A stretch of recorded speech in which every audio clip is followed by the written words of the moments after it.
What is poppin', y'all? So I kind of introduced you guys to myself in terms of my micro locks, which as you can see, these bad boys need a good retwist, okay? Cherokee Amour, that's the name of my brand. I've been trying too hard to fit in. I think it's important for me to just be more authentic. I'm starting to think it may be too windy outside for this.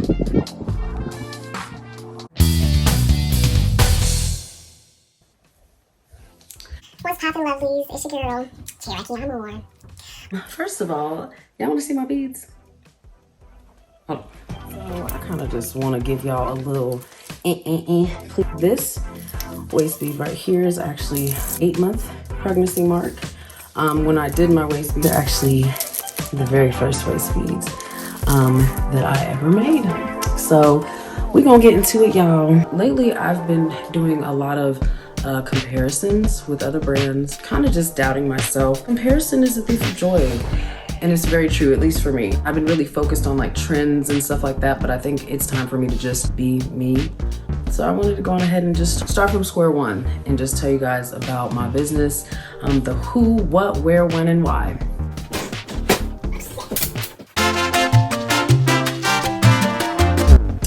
So Cherokee Amour, who is it?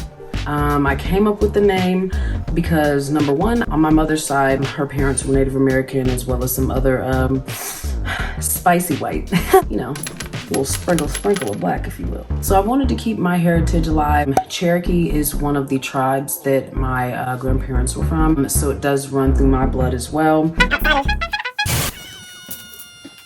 The word Cherokee means people of all tongues, people of all speeches. When I read for myself where the name Cherokee came from, I was very impressed. And so for me, that resonated, and because people of all tongues and speeches, to me, that screams inclusivity, diversity, acceptance of all people, just people of all colors coming together. So that is why one of the reasons that I was like, okay, not only is this bringing my heritage into my brand, it's also including something that's very important to me. And if there's anything in my adult journey that I have been learning about, it's what love really is. But like my childhood consisted of a lot of fairy tale definitions of love.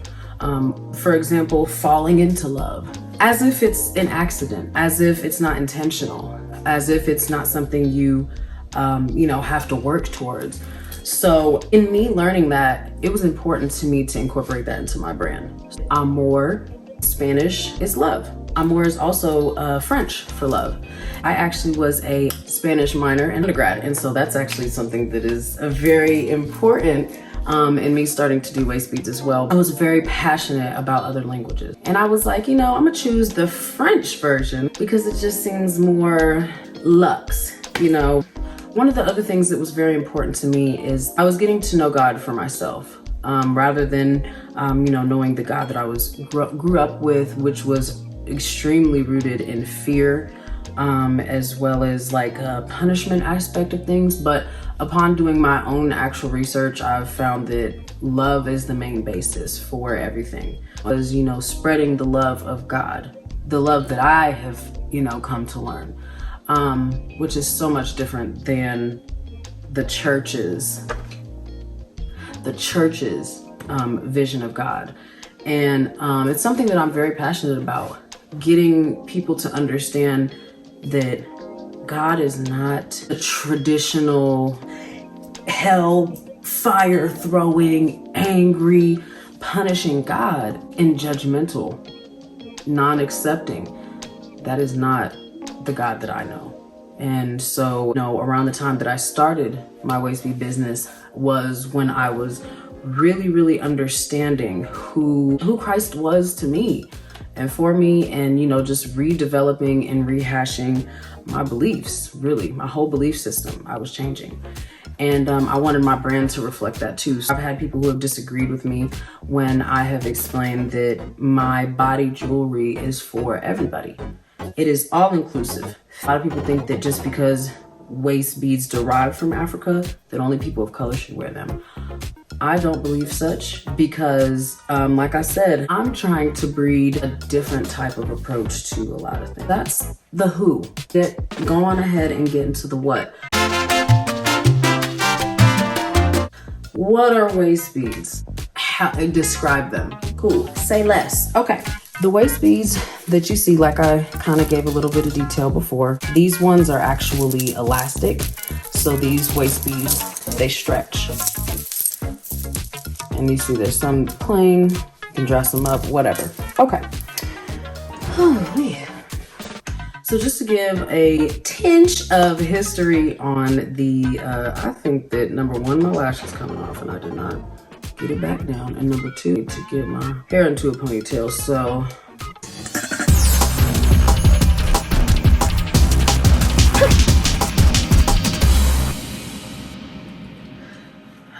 okay, my bad. It was just getting so. Where you at? In the basement. Hi, kitty. Shit up on my food. What food? Taco Bell. Yeah. I'm trying to wrap up because I'm hot down here and I can't find this daggone fan remote. There it is. Oh my gosh. It's hot down there? I just found the fan thingy though, so that's good. My bad, y'all. Okay. So just to give like a little bit of the history of waist beads. This is the what.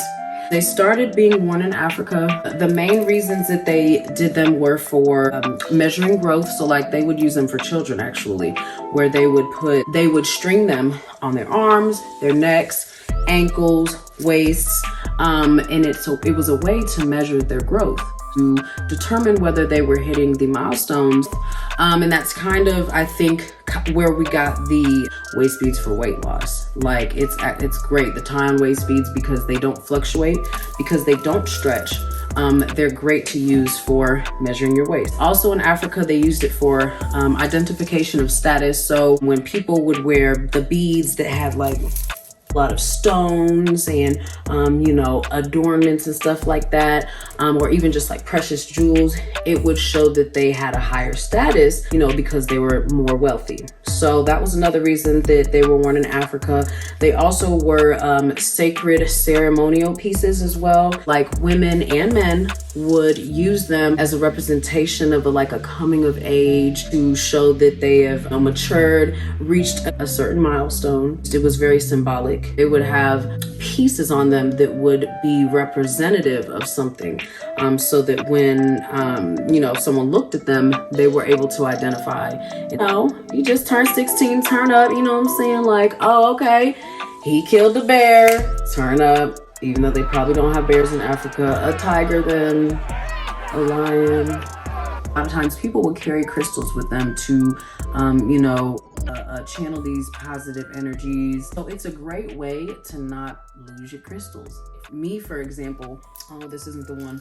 One of my pregnancy waist beads, I used rose quartz on it. I used that crystal specifically because a lot of people associate it with love. And for me, it may sound bad, but it was month 7 of my pregnancy where I actually felt true love for what was growing inside of me. So rose quartz was kind of something that I used. A lot of people, use it for divine femininity. I'm pretty masculine, low key. I mean, I'm working on trying to, become more of a regal, soft, feminine.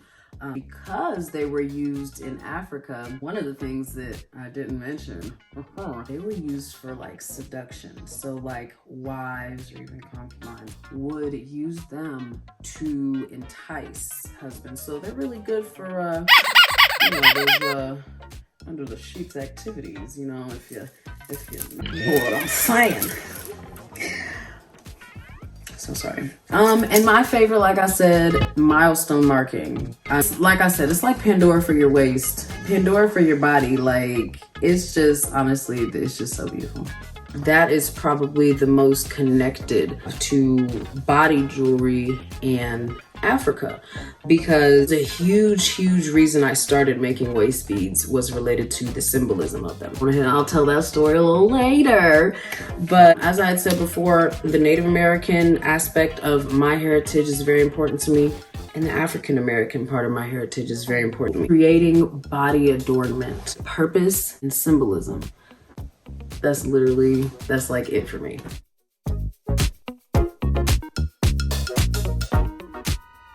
So just to kind of go over the different types of waist beads in terms of material and what they're made. Mine are stretchy. These ones are good for heavy charms. So like, as you can see, you can hear them.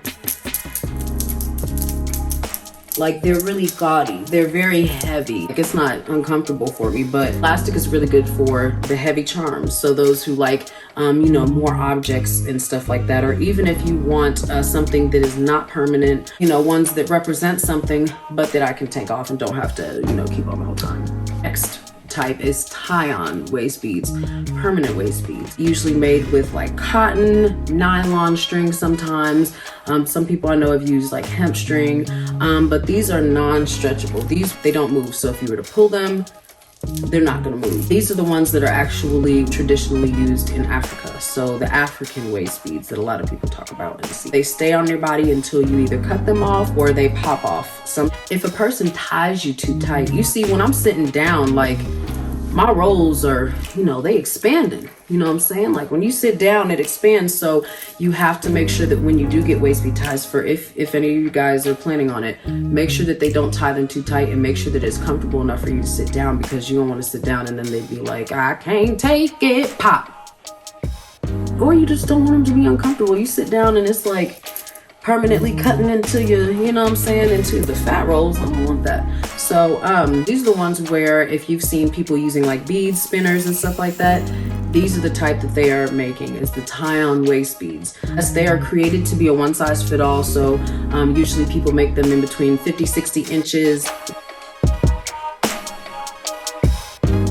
Oh, the waist bead tying, I just wanted to actually mention the act of tying on waist beads. It's not just me like, come here girl, I'm about to tie these beads on you and pow, go on. No, it's intimate. It's me forming a connection. It is sacred, depending on, you know, what a person's beliefs are. And I usually, you know, just ask and make sure that it's okay. But I like to pray with individuals. I have, you know, asked, okay, what are you trying to manifest? What are you trying to bring into your life, to open yourself to come into your life? What are you praying for?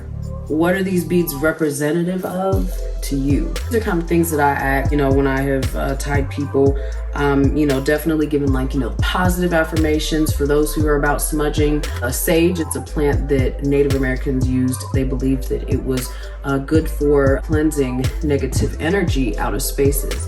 And so that's definitely something that I also love to do as far as... Hi, Mommy. Hi, Mommy. Hi, cutie. Come here, cutie. What? Ah! Do what? What? A push. See some rocks you can down. A push. I know. No, I need this, baby. Mom. Your mommy. Hey. Oh. Sorry, my baby came in. So yes, positive affirmation, sage, smudging, all of that. The last type of waist bead, the material wise, is fishing wire. So this is actually another like non-stretchy, most times they're used with clasps. So screw-on clasps, or like has a clasp that's called like a T-bar. So where it has like, you know, one side is the little circle and the other's a T-bar, and it like, you know, sticks through or whatever. So depending on the artist, I guess depends on the like type of clasp closure, but for weight loss tracking, they don't move and they can see them drop as they lose weight. That is something that's good for me, the clasp option, because I like to switch it up. So I don't like having the same exact thing on every day. Maybe it means I need to go on ahead and do one. Yeah, so that's what I like to use. You can also use that to track your weight without the commitment. So if you're kind of just trying to try it out. So on to the where and when. 2015, I was studying abroad. So I went to Spain. I loved it so much. We were in a bead shop and everybody was making bracelets. You choose your charm, your beads, and you make it yourself there. People were making things that represented what's important to them. I felt like I had so many things that were important to me that I wanted to wear near and dear to my heart. I was like, I'm not trying to make like 5 bracelets. What is the biggest piece of jewelry I can make so I can add as many things on? And I'm like, a waist bead. Like, okay, I'm gonna make a waist bead. So That was actually the first one that I made, and this one is that exact same bead. This one right here is that exact waist bead that I made while I was studying abroad. So that's where it all began and where it was born. And after I had gotten back from Spain, I added a piece of jewelry from my grandma, a charm from a piece of her jewelry. So from then on, I was kind of just like, so it's like Pandora for your waist. Yeah, it just feels good to be able to keep things important to me close to me. So like a lot of people, they wear certain like crystals, maybe like rose quartz, to keep the feeling of love close to them, keep them thinking of the feeling of love too, and stuff like that. So back to my little story. So when I returned back to the United States, I fell into a little depression because, police brutality being aired and just like all of the BS, honestly, that be happening over here. Like, it was just too much. I was just having a tough time because I was having culture shock, reverse culture shock, like returning back to the culture that I knew before finding out about all these other cultures abroad. Like, it was just crazy, and I just had a lot of sadness behind it. Using the beads, my waist beads, I'm like, they made me feel closer to Spain. They made me feel closer to that culture. They made me feel further away from the negative things that I was really low-key running away from. Ooh, I'm just, okay. Sorry, y'all. So it was actually almost 3 years later, and XXX is Extension Lord Jesus, XXX, Extension, he passed away. And I was listening to one of his songs called Moonlight. And I wanted to channel like his song, his aura. So I made a waist bead called Moonlight. And that was where it all started because I created it. And then I did like a Instagram poll and was asking like, should I start selling waist beads, y'all? And most people were like, yeah. And I'm like, oh, okay. I think that specific waist bead in that time period, it was taking something ugly and making it into something beautiful. Just representative him passing away was like, I feel like that was kind of the start of a few celebrities passing away like over and over and over. And it was kind of just representative for me of changing my view on the world around me. So we done been through the who, the what, the where, and the when. So lastly, we're gonna go to the why. So like for me, waist beads are a way to wear my passion close to me. It's a way for me to express myself. It's a way to channel my creativity. Unlike paintings, which I love, don't get me wrong, I love painting. But unlike paintings, I can wear my art. Because as a Black woman, I am art already. So to be able to wear my art that I make on this art is lit, yo. It's lit, okay? That's all I'm gonna say. So that's kind of how I got into like the customizing, because that's my main focus when I first started in 2018. My main focus was only custom orders and freestyles. That's one thing that your girl, I ain't gonna lie, I'll fuck up a little freestyle, okay? And even like present day, just to list out some of the reasons that people use them nowadays, good for those who are in the body positivity movement. Thick thighs save lives, plus size, you know what I'm saying? It's used to be able to channel that positive body image. If I'm gonna have this fupa, if we gonna have this, you know what I'm saying, these rolls, why would I not dress them up? It's like an instant confidence booster. In addition to, like I said, for weight loss tracking. It's great for people who have anxiety on stepping onto the scale. Tie-on waist beads are a great way for people to see their changes, feel their changes. Yo, this lash is really up. That is just crazy.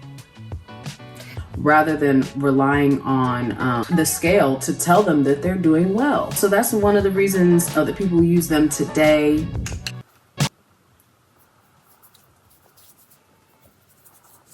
So yeah, I think that kind of wraps up about my brand. Who is Cherokee Amore? It's me. It's you. It's you. It's you. It's you. It's the tribe. What? body jewelry, waist beads, mainly. Where and when? 2015, I started in Spain. And why? Reasons on reasons on reasons on reasons. Body positivity, confidence boost, weight management, milestone marker, divine femininity, manifestation, spiritual journey. So many reasons. I want to be able to be a brand of inclusivity that is showing and spreading the type of love that I believe God has placed in my heart. And I believe that a huge part of my purpose is spreading that light, spreading that love to whoever I can in whatever ways I can. I'm hoping you're messing with it. So that's all I got. If you liked this video, please comment, send it to somebody, you know what I'm saying? I'm really believing in good things. I'm really believing in some changes, and I would love for y'all to be on this journey with me. So thank you so much.